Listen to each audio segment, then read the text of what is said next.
This week, the lost word, the search for a mystic thing that somehow can be controlled or used to control gods or reality. And then we ask a tough question. How often do we kid ourselves or lie to our own conscience, and what are the consequences of such actions? All this and more. Stay tuned. Welcome back to Whence Came You, a Masonic podcast featuring research papers and discussions related to Freemasonry. Here's your host, Brother Robert Johnson. Welcome back to the show. This is episode number 663. I want to thank our contributors, fellows, producers, and legacy partners of the WCY podcast. If you're curious on how to help this show produce weekly Masonic content for those interested in Freemasonry and current members who love education, head on over to our website, click on Support the Show, and check out the various options. We've also got products you can buy that are sold through WCY, like our producer's pin, keychains, and all of these other things, as well as some side ventures, my leather work, which you can find at Skull and Crown Limited, and even tarot readings by yours truly. If any of that fits you, head on over to those respective websites. All income from anything goes right back into Masonic education. This week, I want to give a shout out to Brother Jacob Thompson and those brothers who are putting together the Scottish Rite of Missouri Academy. We discussed some really awesome degree work within the Scottish Rite. We talked about the 15th and 16th degrees, the Knight of the East, and the Princes of Jerusalem, which is the southern jurisdiction, part of the Gros-Croix. Here up in the northern jurisdiction, it's part of its own thing. 15th and 16th is the Princes of Jerusalem. We had a great time talking about that. It was awesome to hear Brother Jacob's comments and his thoughts on it. We even had a couple of audience questions along the way. So if you're a Scottish Rite Mason and you're a member of the Valley of St. Louis or even the southern jurisdiction, I'm sure you'll find links to all of that when Brother Jacob posts those through Facebook and other social medias, and their emailed newsletter. This week, I'm actually reading from the Yuletide Greetings Square and Compass, a journal of Masonry. This is the Christmas issue from 1937, volume 46, number 10. It's an issue that really stood out because, these are printed on paper and they're, maybe 8 by 12 little booklets, and this one in particular stood out because the entire issue on the cover is white. And I've not seen Square and Compass do another. They always had a really cool bright color for the wrap on the magazine, but this time they went with just white, and they used green and red fonts and things. It was a really cool and festive looking issue. I'll post a picture of it in the Craftsman Plus Facebook group, which is of course where you go to discuss anything show-related that you want to keep kind of within due bounds, as we say, which is open to our financial supporters of the WCY podcast, whether that's through Patreon or PayPal. Anyway, this comes from the magazine, which was printed openly. It is their section on the Philalethes Society, and the article is called The Ultimate Quest by Arthur C. Parker, 33rd degree, The Secret Word. To the fearsome mind of primitive man, groping in intellectual darkness, every sound, every sign had a meaning. The snap of a twig conveyed a sound that might betoken danger. The howling of the wind was ominous. The cry of the night bird might mean ill luck or death. Sounds and signs were magic to be interpreted with care. It did not take the growing mind of early man long to discover that sounds and signs were deceiving at times, for he himself stalked his prey and imitated its voice while poising his spear. Ah, signs and sounds could be the bait of death. Let him who would live take heed. Speech came to man, and with it power, a new and terrible power. Thoughts from the depths of man's heart were loosed through the medium of words. With the development of distinctive sounds and combinations of sounds used to convey meanings, the mind of man grew rapidly and his intellect became keener.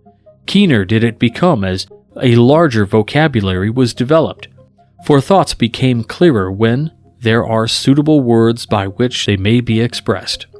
The signs made by the hands and by facial expressions also become a language, lending emphasis to the spoken word, reinforcing its integrity or altogether repudiating it. He who listened to watch for signs of sincerity and kept a close watch for the sign of a lie.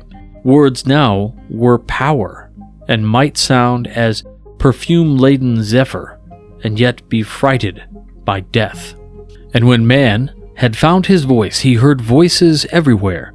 The thunder spoke in a terrifying way, the wind howled a message, the waterfall talked in deep-chested tones, and the trees whispered in unknown tongues.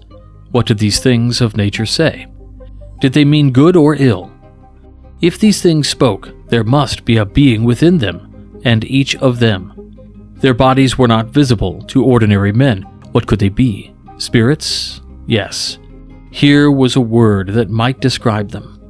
Then, stalking down the forest glade and crooning words that no man knew, came a mystery man who proclaimed that he knew the spirits and could talk with them.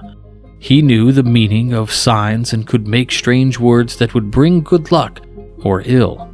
Who could this strange man be? Priest, yes. Here was a word that might describe him. But man needed no priest to hunt for hidden meanings. His own busy mind, ever eager to test what came to his eyes and ears, was on guard. He needed the priest most when he needed luck or a charm or an explanation of a mystery. And what did the priest give? He gave words. Words were power, and by them man might rule. And thus it is that since the gray dawn of history, man has sought words, magic words by which he might accomplish his ends. Every system of magic and of religion bear witness to this. By means of words and signs, man has sought the gods, and by these means he has heard their voices. By words he has seized their power, and by words he has both blessed and cursed his fellow men. In the dawn religion of the world, we find sacred or magical formulae used for compelling the spirit or god powers to be obedient to the will of the exorciser. The innumerable chants of Egypt attest to this, and the incantations of the Goras in India are devised for no other purpose. Words, magical words, were believed to be the secrets of nature, to ward off danger, to ensure good fortune. The natives of New South Wales believed that there was a malevolent dwarf who roamed the bush at night and devoured anyone whom he chanced to meet. But if bush wanderers mutter the word "boonbolong," the dwarf goes on without harming them. It was with a word, sesame, that Ali Baba opened the rock that concealed the treasure of the 40 thieves. And modern men and women have words they use when they pass on the wrong side of a tree or between two persons of the opposite sex. Belief in a mysterious word by the Jews is known in Luke 4:36, when, after Jesus cast out a devil from the afflicted man, the people, quote, were all amazed, and spake among themselves, saying, "'Tis esti autus logos. What word is this? For with authority and power he commandeth the unclean spirits, and they come out." If by words men might implore the favor of the spirits, so likewise, through words, men might utter horrible curses, and through their power kill at a distance by magic. The Indians of the northwest coast have become adept in this art, and so thoroughly do the people believe in the power of the curse that when it is uttered, the victim is quite likely to die. The miserable objects of the medicine man's wrath have been known to drop dead before the menacing finger. The Australians believe that the range of the killing power of a curse is 200 miles, and E.M. Kerr, in his quote-unquote Australian race, describes the rites used for this purpose. The natives of Hawaii had a similar custom of praying enemies to death, and a man or woman once acquainted with the fact that someone was making such magic against him was quite apt to die before the appointed hour. To conceal from the uninitiated the magical forms used in conjuring, cursing, or invoking, savage tribes frequently employed archaic words or meaningless syllables. Like the nicks and slots on keys, these sounds apparently meant nothing, but they unlocked the storehouses of magical power, and the gods understood them. Thus, with early man, as well as the ancients, with savages and with modern men, words meant power, and when uttered were expected to produce what the speaker desired. Nor is this strange, for words are the result of thought, and once uttered they awaken and stimulate thought, and thought is power. Disraeli, with characteristic subtlety, once said, quote, "We govern men with words," end quote. And many a diplomat and politician has penetrated the secret of this form of governing. Count Leo Tolstoy, with fighter distinction, has said, quote-unquote, "Power over men lies not in material force, but in thought and clear expression." In Gill's Myth and Songs of the South Pacific, we are told that the people of Mangaea believed that when the Creator had commanded solid land to emerge from the deep, he walked abroad to survey his work. "It is good," he exclaimed. "Good," answered the echo from a nearby hill. "What?" exclaimed the Creator. "Am I not here first?" answered the echo. "I first?" The Mangaeans therefore assert that the earliest of all existences is the bodiless voice. And Dr. Brinton, who quotes this myth, adds that it is their way of saying, quote, "In the beginning was the Word." Well, there you have this piece that certainly echoes the spiritualist notions that later become the New Age movement, I think, with ideas of thoughts becoming reality, the secret, the law of attraction even. And of course, I'm a believer in this. Call me a fool if you like. But I did love this piece. It takes a bird's eye view in sort of an objective sense and looks at the concept in various religions and mythologies and sort of pulls the tablecloth from underneath them to show us what that cloth is, right? Thought is power, which we should really recognize as a recurrent theme, especially this year in some of the pieces that we've continued to read, notably Troward's work that has been put together in a more contemporary fashion by Brother Mark St. Cyr. Next up from the same issue is a short piece that I wanted to read because, well, it's sort of reflective. Let's check it out. It's called Deceiving Ourselves. Probably, there is not one of us who does not more or less frequently deceive himself. A silly operation, and strange as it may seem, an easy one. Are we not very much inclined to try to make ourselves see things as we wish to see them, without great regard for what they really are? Sort of kidding ourselves, to use a common expression. We believe if each of us will be honest with himself, perhaps for a change, he will readily admit it. Curiously enough, whilst this idea was passing through our head a few days ago, we came across, on the same day, opinions on the subject from two such widely divergent writers as Tolstoy and Harry Lane Wilson. As in each case, the idea is put much more lucidly than we are capable of presenting it. We take the liberty to quote. Wilson says, in Professor How Could You, a most delightful book of humor, quote, "I have discovered that kidding others must be frequently a matter of policy. At least there are times when its ethical significance is debatable. But to kid ourselves, that seems to be on offense against the first moral laws. Written above them all must be, 'Thou shalt not kid thyself.' We deceive others perhaps wisely, perhaps charitably, often certainly without punishment, but when we fool ourselves, we pay for it. No one ever escapes the penalty." Tolstoy says much the same things in a rather more dignified manner, as one would expect. Quote, "Great harm arises from lying to others, but it is most harmful of all to lie to yourself. Such lying is especially harmful because when you lie to others, people find you out, but when you lie to yourself, there is no one to find it out. And therefore, beware of lying to yourself, especially when faith is in question." Well, considering the idea of lying to ourselves, how often do we do this? I think we do it all the time. I think of whenever we decide to make ourselves feel better about a quote-unquote deal we got when buying a car or a new cell phone, or anytime something didn't exactly work out the way we wanted it to, and then all of a sudden we kind of say, well, we kid ourselves into believing we got a good deal just so we can sleep better at night.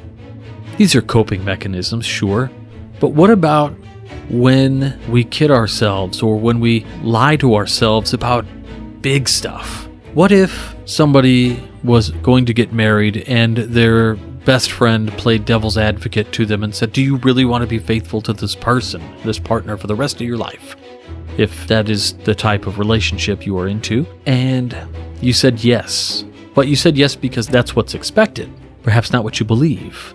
In this case, you are lying to yourself, and to the greater forces that be, love and your creator, or whatever that is for you, it seems to be that no matter what it is, honesty is always the best policy. The humorist Mark Twain or Sam Clemens once wrote that honesty is the best policy, paraphrasing him saying, always tell the truth so that you don't have to remember anything. Meaning you don't have to remember any lies, right? But that's really external.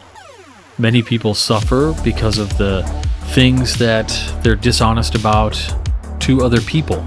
And one can only imagine the type of hurt that you might be fostering by kidding ourselves, justifying our own actions to ourselves, justifying our thoughts to ourselves. It's an interesting concept to think about. Anyway, thank you all so much for joining us this week. I hope you all have a wonderful week moving forward. I hope the new year is shaping up to be one of bounty and plenty and all of the things that you want, and that your experiences are fresh and new and enjoyable. And with that, I'll talk to you all next week. And until then, stay on the level. For Whence Came You, I'm Robert Johnson. Take care. You've been listening to Whence Came You, a Masonic podcast featuring research papers and discussions related to Freemasonry with your host, Brother Robert Johnson. Be sure to join us for our next edition.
WCY Media.